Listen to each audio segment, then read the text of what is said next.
if there is going to be any fire, it will start in Rivers State. If there is going to be any fire, it will start in Rivers State. Mind you, àwọn olóṣèlú gbogbo wọn pátá wọ́n ti ń bẹ̀rù kòtò láìpẹ́ láì jìnnà máa rí pé bọ́ọ̀bù máa ràn láàrin wọn. Fúnra ara wọn náà máa pín Nàìjíríà ládòkè náà ti máa pín wá náà ti máa bẹ̀rẹ̀ ìjà wa.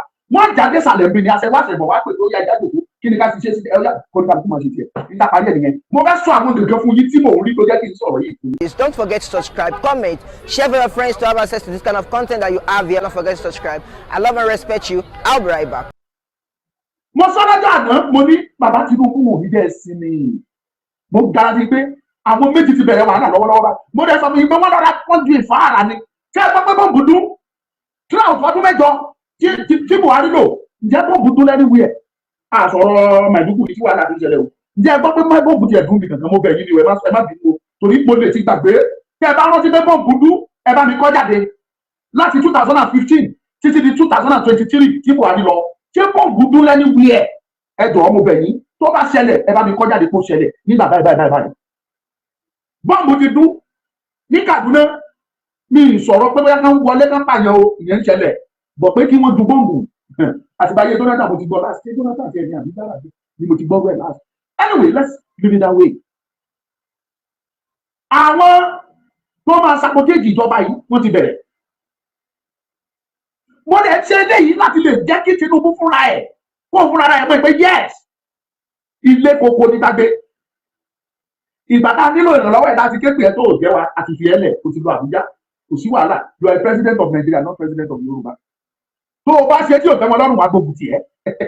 Yorùbá lálẹ́ jọ ṣé kájọ sọ pé a ṣe bí Yorùbá ni ọmọ Yorùbá ò ní gbógun ti Yorùbá pé kí ni Yorùbá ti ṣe. Tó bá jẹ́ People's Republic of Yoruba or United Kingdom of Yoruba or whatever you want to call it. Tá a mọ̀ orílẹ̀-èdè wa lélẹ́yìí. Wọ́n bá gbọ́mọ Ọ̀yọ́ síbẹ̀ Yorùbá ni. Wọ́n gbọ́mọ Èkìtì síbẹ̀ Yorùbá ni. Wọ́n gbọ́mọ Àkókò tèmi yẹn síbẹ̀ Yorùbá ni. Bọ́dẹ̀ jẹ́ kálẹ̀ tàbá kúrẹ́ ní bẹ́ẹ̀ Yorùbá ni. Ìbáṣẹ̀ṣẹ̀ gbà ìbáṣẹ̀jẹ̀bú ìbáṣàwórì Yorùbá ni. Everybody tẹ́lá gbé àṣà Yorùbá ni. Our common interest is Yoruba. We are working towards how to develop and make our nation great. Ìta àtijọ́ àfúntà ń sá eré ẹ̀ nìyẹn Yorùbá ni. Ṣùgbọ́n nínú ibi tá a wà yìí, we can't do anything. Yorùbá báyìí lọ́wọ́lọ́wọ́, a nílò reformation nínú educational status wa àbí báwo ni kí n ṣe pé education line yìí, a nílò ìtají gidi. Ṣùgbọ́n kì í sọ ọmọ Yorùbá ní minister for education kò sí tó fẹ́ ṣe. Ìwọ̀nba ipò tó ní ìdìbò yẹn bó ṣe máa fi help àwọn èèyàn ló máa sá eré ẹ̀. Òun ló máa sá eré ẹ̀. Wọ́n náà fún wa láwọn minister tó jọjú, minister for finance, minister for kìnnìkan. Ẹ má jẹ́ àtúnra wa jẹ́. Minister for finance ó fẹ́ máa kówó Nàìjíríà wá fún yín ni. Minister for finance kò lè approve kó àwọn owó kankan jáde láìsí pé president bá pàṣẹ tàbí kí iṣẹ́ òjú pé kó mójútó kówó ṣe ń wọlé kó ṣe ń jáde kó dẹ̀ máa pín kó dispatch owó síbi tó bá yẹ kó dispatch owó sí iṣẹ́ nìyẹn. Order from the president. But ibi tí mò ń lọ gangan ni pé àwọn kan ti ń dìde sí pé ṣe tó fún wa ṣe tó fún wa ẹ má gbàgbé o nígbà tí Buhari wà bẹ́ẹ̀ Yorùbá pariwo pé ààrí kankan which is true and fact kò sí kankan káàrí. Buhari was the president. Lẹ́yìn Buhari the only president tí Yorùbá tún mọ̀ is Ọ̀ṣínbàjò. Ọ̀ṣínbàjò ò dẹ̀ fi pínlẹ̀ kó fi bá tẹ́lẹ̀ lára ìnáwó Yorùbá tó bá dúró máa sọ lójú ẹ̀ is no longer the vice president of Nigeria. Tó bá tẹ̀ jẹ́ vice president ìgbà tí a lè sọ̀rọ̀ sí a gbé fún ni who are you tá a lè sọ̀rọ̀ sí ẹ. Ọ̀ṣínbàjò lu ọdún mẹ́jọ àfìlì impact Ọ̀ṣínbàjò ní ilẹ̀ Yorùbá for 1 second. Àfi kó wá káwọn tí kú pa àwọn tí mọ́tò wọn dànù àwọn tí nǹkan ṣe tàbí kó wá pín jẹ́ 10,000 nínú ọjà iṣẹ́ tó Ọ̀ṣínbàjò ṣe nílẹ̀ Yorùbá tá a mọ̀ nìyẹn. Fún ọdún mẹ́jọ kò sí kankan tí Yorùbá fi nínú ìjọba yẹn adẹ̀kẹ́ which is fine. Now bàbá wa ti débẹ̀ sí àwọn ẹ̀yà míì ti ń kẹ́ ẹ̀wọ̀n fídíò yìí ní kíákíá àṣàrí ó tiẹ̀ dídì tí mo fẹ́ mú jáde. Nigerian marina, they are going to carry it on your neck. You know what? Rivers State have the largest number of Ijaw people. And apart from the Fulani and the Yoruba to a certain extent, Rivers State people, the Ijaw people in Rivers State are found everywhere. They are in Gabon, in Nigeria, Equatorial Guinea. Cameroon, Sierra Leone, Liberia, they're all on the coast. And the Ijaw people act like one people. You have seen them in Ondo State. You have seen them in Edo State. You have seen them in Delta. They act as one people. They are like the immigrant Fulani coming from everywhere. When one Ijaw man is off, Ijaw people, it is very easy to rally Ijaw people. They are one of the easiest people to rally around to come. You only need to say, he's on, give me a as a one, and they will come. The ethnic card is already in this game. Just sentiment, ethnic card is already on this game. So ṣẹ̀ṣẹ̀ bẹ̀rẹ̀. No, mo sọ fún ìmọ̀ ní Nàìjíríà máa túká. Èmi tí mò ń sọ̀rọ̀ àmọ̀ntà àrí àmọ̀ntà ń sọ. Fúnra ara wọn náà máa yìnbọn para wọn látòkè wá. Ó gbọ́dọ̀ túká ní ẹ̀yin ní kẹ́ máa ń dàbí àdúrà. Ẹ̀yin tẹ́ bá mọ àdúrà gbà. Gbogbo tó bá gbà la máa fún àtúká. Ẹ máa wò lọ, olùbí tí mo lọ. You as governor, you even saw them in Lagos State. For the sake of one man, you are looking for money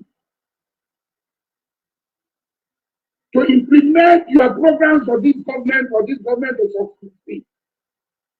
But for you people, you are ready to throw this away. Why will any reasonable person decide to provoke each other?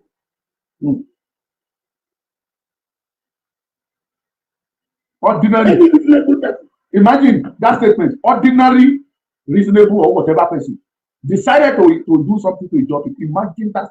Tinubu mo sọ fún yẹn nílẹ̀ ẹ̀gbọ́. Kò sí ọjọ́ tí Nàìjíríà lè tòrò láyé. Wọ́n kékékékékéké wọ́n fẹ́. Ṣé àwọn eléyìí, àwọn alájẹ́ peaceful minded people, and that is why they call us cowards. Àjẹ́ ẹni tó mọ rírì tó pè ní life. Ọlọ́run dá ìran Yorùbá bẹ́ẹ̀ ni. We have value for life. Ẹ̀mí èèyàn jọ wá lójú lọ́pọ̀lọpọ̀. Òun ló ṣe ń pe Yorùbá ní ọ̀lẹ. Wọ́n ló jó ní ìran Yorùbá. But those people that are speaking, they don't know what is life.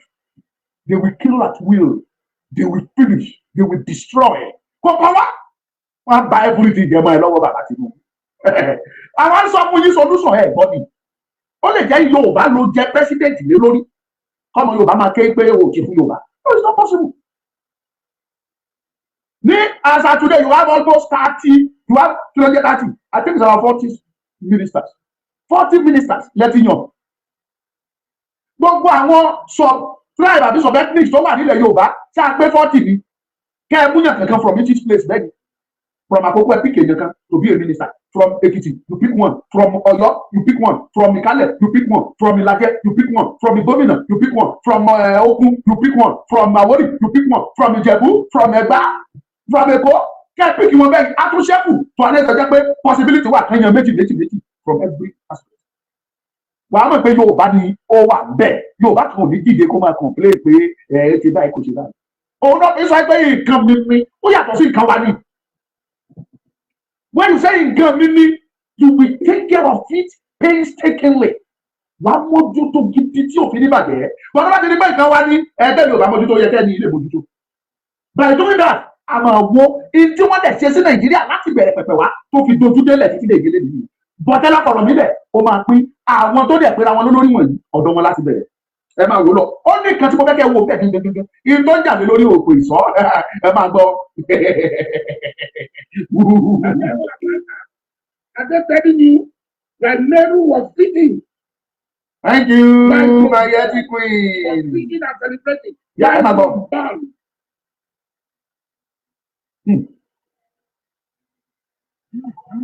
I'm about. I might not be ready to sing, but I know in some people, I know them. And I'm telling you, when I came to make peace between Lagos, after the crisis, I know it's all people. They don't relent. Can you afford it? Because they will come like a tsunami. Don't come like a tsunami. A big threat. They don't need anybody. They don't need things. Nobody mobilizes with money in Lagos, in Ondo, in Edo, and in Delta. Nobody. Imagine that. Minority tribe. I want to be a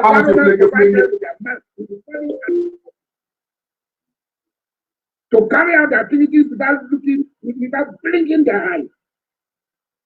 You don't want to hear this naked news. Okay, don't hear it.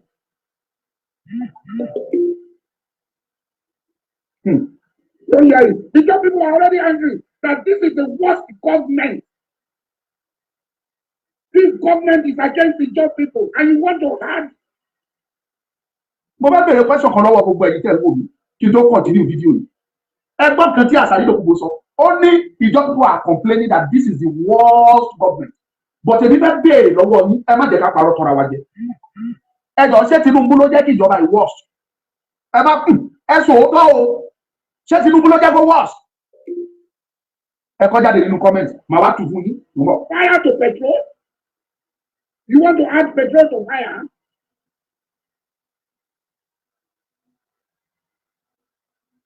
This is the worst government. That is the meaning of the job people. If nobody is telling you, as a friend, I will tell you, the job people feel this is the worst government for them. This is a nightmare for them. Nightmare. And when we are voting, when we were campaigning for you, a lot of the job people called me, President, you know Tinubu, you know everything about Tinubu. Tinubu is your friend. We hope it's not going to look the other way. And I showed them because I say if Tinubu fails, hold me responsible. If Tinubu fails, hold you responsible. And today, the people are asking, are you still on that? That if Tinubu fails, hold me responsible. Rivers the litmus test. If there is going to be any fire, it will start in Rivers State. If there is going to be any fire, it will start in Rivers State. Mind you, ṣé àpò pé kó máa ń sọ̀rọ̀ kan fún yín, kò sí olóṣèlú tó ń jàjà yín o. Asari Dokubo tó ń sọ̀rọ̀ yìí, if you believe this man is fighting for job people, it's a lie. Bàbá ńlá irọ́ ni. Asari Dokubo is a politician. He's fighting for his own pocket. If you believe he's fighting your battle, job people, he's deceiving. You are deceiving yourself. Kò ti jáde. Ìtọ́ ṣe gbogbo, ẹ̀yẹ́ rí sí, ó ní tó ń retí, ó ní tó ń gbé wá. So, ìyẹn ló ń bí nínú gbogbo ó níbi tí mò ń lọ. But mo fẹ́ kí gbogbo yín mọ̀ dájú pé ibi tó ti bẹ̀rẹ̀ náà rèé. Ṣùgbọ́n ìdánilójú wà pé Nàìjíríà ti fọ́ wẹ́lẹ́wẹ́lẹ́. Wọn kàn tí ìjẹ́ ká mọ̀ ló ti fọ́ tán. Ẹ máa wò lọ. Ó kù díẹ̀.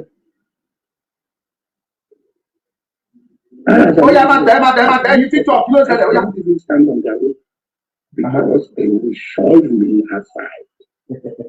Let me tell you, nobody, if anybody is giving you assurance that he can stand in the gap between you and the job people, when the job people feel that your government is against them, then that person is your worst enemy. Because the job people will crush him. Whoever he is, whether it's the job people will crush him. The earlier you call your minister and the governor to Abuja again to maintain the status quo, the better it will be. The better it will be. I am saying it. I have everything to lose. Speak up. If I don't advise you, I stake my life. I stake everything. For your own interest. My businesses. For your own interest. Source of livelihood for you to become president. And if I am unable to tell you the truth, if you are in your government, I have to stake everything for telling you the truth. I have started doing it now. I am staking everything to tell you the truth. It is left for you to hear, but the result you will see. Threat upon how the people feel insulted. They produce over 80% of the resources in Nigeria. Let me quickly correct that. For those of you that are watching me, maybe you don't understand Yoruba language. I'm not so good in English, but I will try to explain it to you. Asari Dokubo was telling us here that 80% of the revenue of Nigeria is from Ijo, from Niger Delta area. I am boldly telling you this, that is a great lie. Go to Nigeria Bureau of Statistics and find out for how long has Nigeria tell us that this is the certain amount that was generated from NNPC. NNPC is even owing. NNPC is not generating anything again for the cover of the federal government. The money you are claiming that they were generated from the Niger Delta, from oil, from whatever. Do you think it is from oil alone that Nigeria are making money? The money that Nigeria are making today is from our seaport in Lagos, from Federal Inland Revenue Service, from Customs Service, all are dominating in Yoruba land. Over 60% of generated revenue was generated from Lagos alone, not from Ijo. If other states in Yoruba land was added, then definitely we'll be having about 70 to 75% of the generated revenue in Nigeria. Go to Bureau of Statistics. This is not a matter of argument. So, everybody can get about the popo, you can get, you can get. On top of that, NNPC generate over last. You don't know how much lost? Over $25 billion. People don't work. So, not into Nigeria. You don't know how much lost. See how long listen, Madweke. You don't know how much disappeared during the regime of Buhari. And what are you talking? That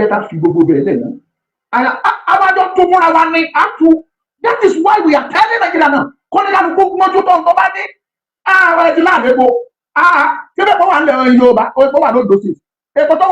it not part of Yoruba land? But is a land, but is it not Yoruba land? No, come at here, so no there. I have evidence. Yoruba land is a land, is part of Yoruba land.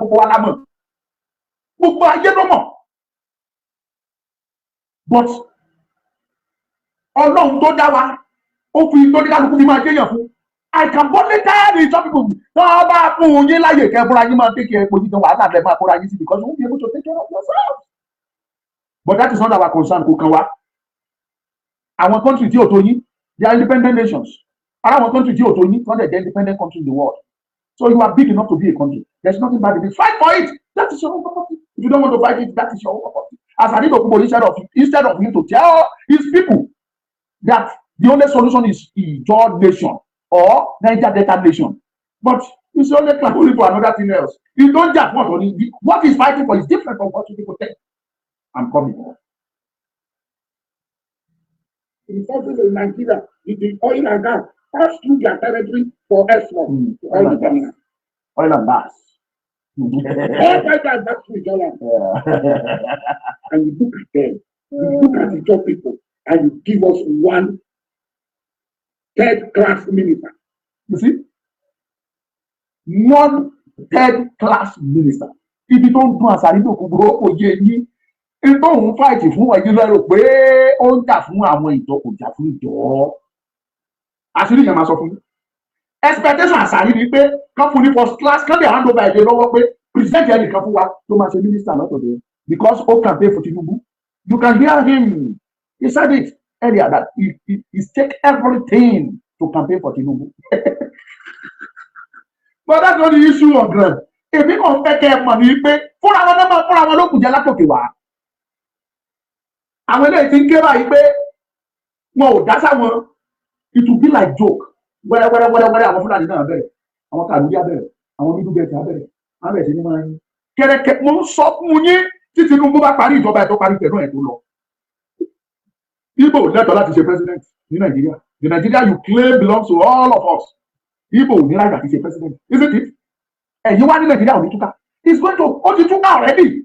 Àwọn kan máa ń mú ìmú ni you know I keep on telling you always. One of my daddy in the United States of America keep on saying that the current Nigeria is a plan that making it of the elite. Conspiracy of the elite. The current Nigeria we have.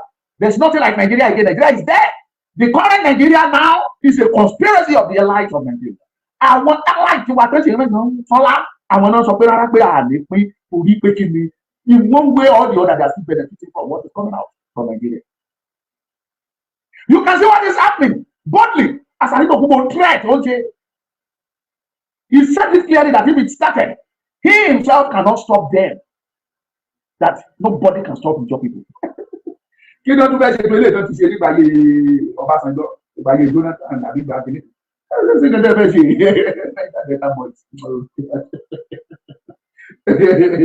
You people, you better think.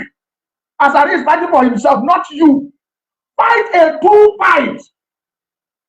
Fight for what belongs to you. Truly. And stop deceiving yourself. You are a nation on your own. Fight a true fight. Fight it. You are a nation. What you have in your domain is enough for you to take good care of yourself, to be one of the best countries in the world. Nigeria must win. Nigeria must divide everybody. Let everybody take care of whatever they want that they have. Yoruba is a nation before Nigeria. Biafra is a nation before Nigeria. And even Arewa, they are nation before any other Nigeria, before any Nigeria.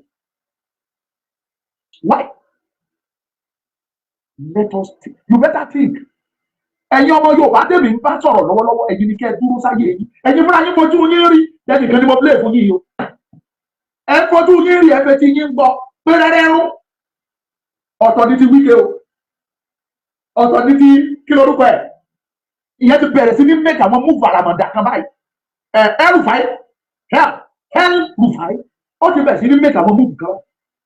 Gbọ́n kí ní kẹ̀kẹ́ tó lọ fúnra wọn náà máa yìnbọn para wọn wá látòkè. Bó àrà ti jẹun. Ẹ̀kọ́ déètì ní sílẹ̀ pé ọmọ nígbà bẹ́ẹ̀ sọ bẹ́ẹ̀ o. Ẹ mọ̀ pé tí bá ti sọ̀rọ̀ mi nínú díẹ̀ òtítọ́ ìyá jáde sáni apara wọn. Apara wọn sáni kò sí májèké ẹ̀. Ẹ wo ẹ jẹ́ kí n ṣe bírú wọn fún yín kẹ́ parí ẹ̀. Àwọn ní ká máa wò lọ ilẹ̀ àṣù ilẹ̀ àmọ́. It has never happened.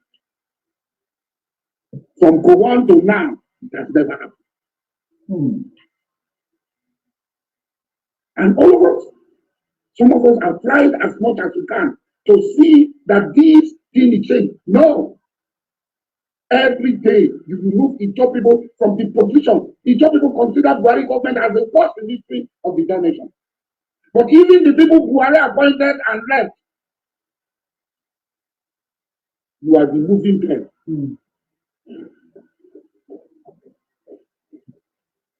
And putting on it up. The places, the few places Buhari kept them, you are removing them.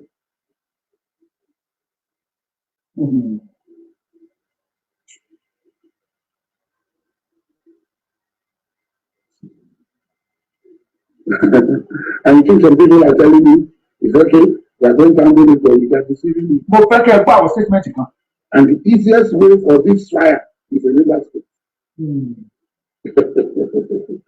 When it starts, you won't get the oil you are looking for. You won't get the revenue you are looking for. When it starts, you mobilize army to kill it. Please do. The people who are advising you. When it starts, you won't get the oil you are looking for. Also, if they tell you to mobilize army to come and kill it, please do. Asari, if truly you get power, as you have been claiming you have, why can't you use that power to fight for your freedom? For the freedom of your people, for God's sake. I'm not here because of you. Ẹ̀yin ọmọ Yorùbá, ṣé ojú yín ńlá díẹ̀ ṣe ti yí? Ó ńlá sílẹ̀ tẹ́yìn rí bó ṣe ń lọ. Ẹ̀ ń rí bó ṣe ń lọ. Mo sọ fún yín bí eré bí àwàdà. El-Rufai òun náà ti bẹ̀rẹ̀ sí ní bí àwọn ìgbésẹ̀ kan. Nà fúnra wọn lè bo yìnbọn para wọn látòkè wá. Fúnra wọn náà máa yìnbọn sí àwọn látòkè wá. Títí dé sàlẹ̀. But Yorùbá kí ni plan yẹn? Tọ́lá ti tún gbà látòkè. The next thing ni pé wọ́n máa sápadà bọ̀ sàlẹ̀ bí. Ìwọ tó ń ṣe Yorùbá nation lọ́wọ́lọ́wọ́ tó ò bá dúró dáadáa. Wọ́n ti ẹ̀ dánú wọn gbà yẹ. They will gbà yẹ and nothing will happen. Wọ́n wá máa tẹ́jú pàpòpàpò. Àwa la bẹ̀rẹ̀, àwa la sáré. Mo lọ sí Òdìṣà, mo lọ sí Ayétòrò Pẹ́ndẹ́, mo lọ sí Kìnìkan, mo rìnrìn èrò ló pa. Wọ́n á gbà yẹ torí pé òdúró dáadáa. Dúró dáadáa, jẹ́ kébi pa ẹ́. Fìyà jẹ́ láyé jẹ́ kọ́ fìyà jẹ́. Àwọn ọmọ náà ń kojú èmi gẹ́gẹ́ bí ẹnìkan mo mọ tí mo là kọjá nínú ìrìnàjò yìí. I have lost many things because of this journey. And I don't go to irun lára mi. Kò tún irun lára mi. Whatever ti máa lose kò tún irun lára mi. Torí mo mọ̀ pé mo máa kojú ẹ̀ tí bá dé. I have faced a lot of challenges. I have faced a lot of trauma. Wàhálà You know, I'm a person that loves to keep secret. Kì í ṣe gbogbo nǹkan lè yàn wá expose. That is why I don't come online to be telling you this is what I am facing, this is what I am facing. I don't do that. Ṣùgbọ́n mo prepare torí mo mọ̀ pé màá kojú ẹ̀. Mo mọ̀ pé màá kojú ẹ̀. That is why tẹ̀sí rí ibi tí mo dúró. Kò dẹ̀ sẹ́ni tó lè tì mí dànù. Ọ̀rọ̀ ẹnu ẹ ò lè tì mí dànù nínú Yorùbá nation. Ìwà ẹ, iṣẹ́ ẹ kò lè tì mí dànù nínú Yorùbá nation. Àyè mi tí mo dìbò yìí máa dìbò ṣe. Ẹ̀yin olólùfẹ́ olórí ire dẹ́ fẹ́ràn mi yìí ní kí ẹ ṣáà tì mí lẹ́yìn. Ẹ gbọ́, ẹ bá mi ẹ tì mí lẹ́yìn ẹ má jẹ jábọ́ pẹ̀lú àṣẹ Olódùmarè. Ẹ̀yin náà ò lè ní jábọ́. Torí mo gbàgbọ́ ní gbogbo ọ̀nà ní gbogbo ọ̀nà pé Yorùbá nation máa dúró, kò sí nǹkan táyẹ̀. Ṣùgbọ́n kankan ló lè ṣẹlẹ̀, àwa tá à ń dìjà èyí tá a bá dúró dáadáa máa gara sí pé àwọn dá ìlérò ló máa wọlé táwọn tí kò bá. They will come and take over. Nothing will happen.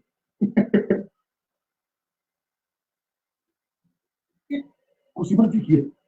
Pẹ̀lú bí kan ṣe lọ, ẹ mọ̀ pé the Arewas they have already prepared for themselves.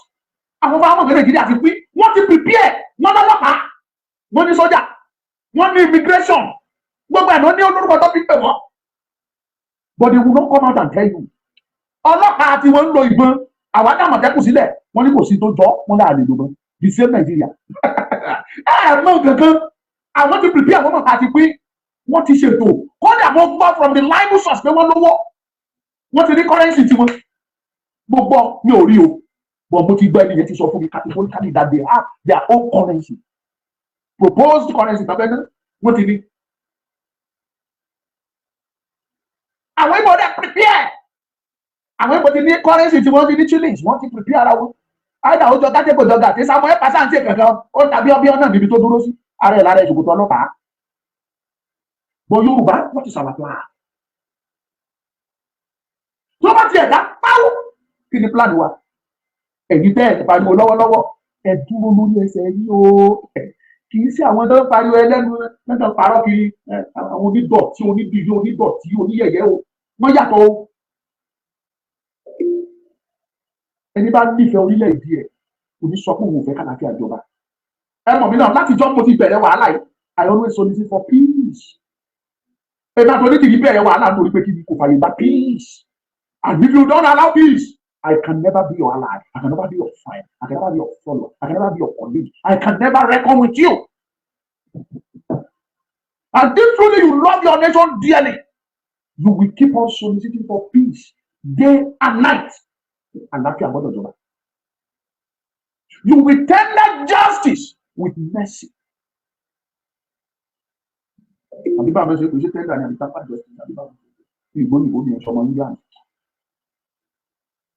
This is fact. Ẹ̀yin tẹ́ ẹ dúró lórí òtítọ́ àtòdodo. Má fi ìwà ẹ, má fi bàjọ́ nìyí, má fi bàjẹ́. Tó o bá fi ìwà ẹ, tó o bá fi pòlù jẹ, ẹsẹ̀ ẹ máa yẹ kúrò níbi tó wà ní orí olórí àtẹ́kọ̀ọ́bà. Ìwà burúkú, wọ́n kọ́ ẹ nínú ilé ẹ o gbẹ́kọ̀ọ́. Ebi ò sí lára àwọn tó sọ pé o lẹ́kọ̀ọ́ ó ní ó kọ̀ọ̀kọ̀ o gbẹ́kọ̀ọ́ ni. So ó sàn kó jí kiri oorun náà ẹ. Ṣé wà mí ṣé kò má ba ìgbà sẹ́yìn bá Yorùbá nation? Wọ́n kọ́ ẹ ìwọ ló gbẹ́kọ̀ọ́ o. Má fi ìwà ẹ yẹn, má fi kó bá ìrìn àjò Yorùbá nation tó bá tún láyé ẹ. Ẹsẹ̀ ẹ máa yẹ kúrò lọ́nà tó wà o. Orí olórí adé tí kò bá yẹ ẹ. Fáàtì ló gbọ́ lẹ́nu. Kíní kan ni mo mọ̀ tó dá mi lójú bí ọṣẹ. Ó ti rúgbó pọ̀ lọ́kè, ó ti rúgbó pọ̀. Ẹ̀yin ni kẹ́, mo sọ fún yín náà, mo sì sọ láìpẹ́ yìí, báwọn kan ṣe ìpàdé, àwọn tí mo gbọ́, ó sọ yìí pé those people are coming, àwọn ọmọ mọ̀ pé nǹkan ti túká. Wọ́n bọ̀, ìwọ ni kò dúró. Àṣàrí ti sọ̀rọ̀, ó tó bá délẹ̀ fẹ́ kò sẹ́ni ká wá síbi epo mọ́.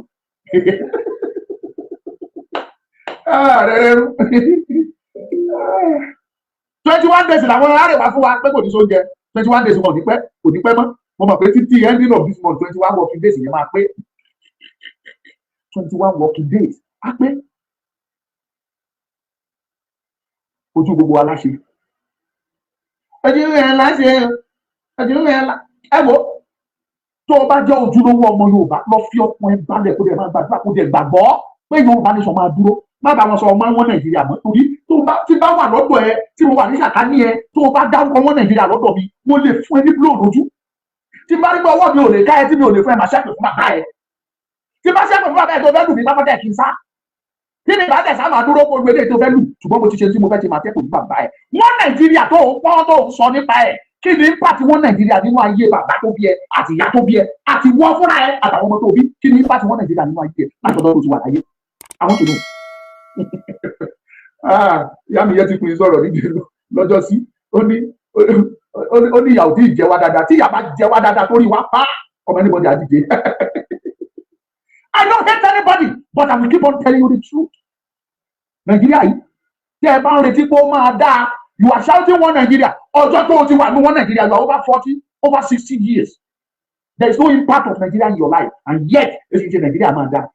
Nàìjíríà máa dáa tán sọsọsọsọ nígbà yé Buhari ní 1980 nígbà yé Ṣàgàrí Nàìjíríà máa dáa wọ́n sọ Buhari wọlé Nàìjíríà máa dáa Babangida dé ó ń wọ́ọ̀sì sí ni Babangida lọ bẹ fún sẹ́nẹ́kà fẹ́ẹ́ rí ìdíjọ́ sá wọ́n lè dànù Abacha wọlé Nàìjíríà máa dáa ayé yẹn ṣe bàtàbàtà tó fi lọ ni Abacha lọ Abubakar dé Abdulsalam ayé máa dáa òun náà bá ayé jẹ́ ó ṣe gbogbo ẹ̀rú dúdú ó lé kókókókókókó wọn lọ gbọ́ Ọbásanjọ́ wá ayé máa dáa Nàìjíríà máa bẹ̀ká Nàìjíríà máa bẹ̀ká Ọbásanjọ́ ṣe ó lọ ìgbèlè kí ẹkúnlẹ̀ fún tóbi lọ ó gbọ́dọ̀ bí ìwà ayáda lẹ pariwo títí Jonathan yẹ pé fi sin Jonathan lọ Jonathan tún gbọ́nà tiẹ̀ lọ Buhari dé ẹlángẹ́lì rèé ó débẹ̀ nígbà tí Buhari lọ èpè ayélujára gbogbo ẹ̀dẹ́sẹ̀ àpapọ̀ tẹ́ fi sin lọ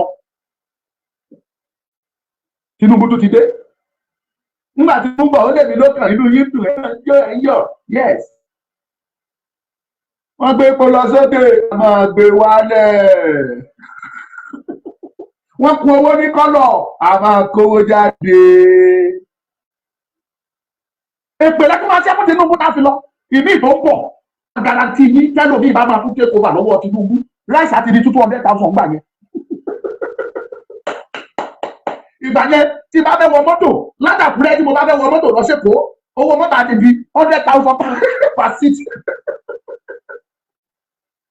nígbà yẹn Buhari èlò ni mo wọ mọ́tò lọ 3,500 nígbà yẹn 35 later ó di 45 báyìí is 12,000 plus tí ìmọ̀ ní kankan tí ẹ̀jẹ̀ kó tó wọ́n ṣe bá wa sọ fún yín pé the only solution ní pé kẹjẹ́ kí kìíní split kó ní kálukú ṣe tiẹ̀ káàtì ẹ̀gbìyànjú ẹ̀wò báwọn Germany ṣe gbà yẹn nígbà tí Germany rí pé mo rò tó tí ò ṣe déédéé wọ́n pín West Germany wà East wà lọ́tọ̀ oníkálukú ṣe tiẹ̀ nígbà tí wọ́n tún rí pé àtàbà ṣe papọ̀ wọ́n tún jẹ́ ṣe pàdé wọ́n jọ reach agreement wọ́n tún jọ ṣe ẹ̀jẹ̀ bàbá ní orí tiẹ̀ káàtì ẹ̀ pín oníkálukú ṣe tiẹ̀ lọ́tọ̀ọ̀tọ̀ ká gbìyànjú ẹ̀wò tí a bá rí pápára wa ògbé tí ò ṣe ẹ̀rọ ká tún jòkó ká máa jẹ́ Nàìjíríà wa lọ ká tún máa ṣe Nàìjíríà ṣùgbọ́n ẹ̀ tí ẹ̀jẹ̀ ká kọ́kọ́ pin náà ní ara ti jẹ́ papọ̀ títí for years tí ò sí àlámọ̀ nípa rímú jáde let us be sincere in ourselves ẹ bìlíwù pé tí Tinubu bá lọ ayé àdẹ̀rùn ni ẹ bìlíwù pé tó bá gbé Òbí wọlé as president ẹ̀rọ bí ẹ̀sùn kú ju eléyìí ẹ̀sùn àbá ti wúlẹ̀ rò kó máa wọlé bẹ́ẹ̀ ní sùn ẹ̀sùn pírígìdì ẹ̀kún ẹ̀jẹ̀ lẹ́ máa sún ẹ̀ ní rómi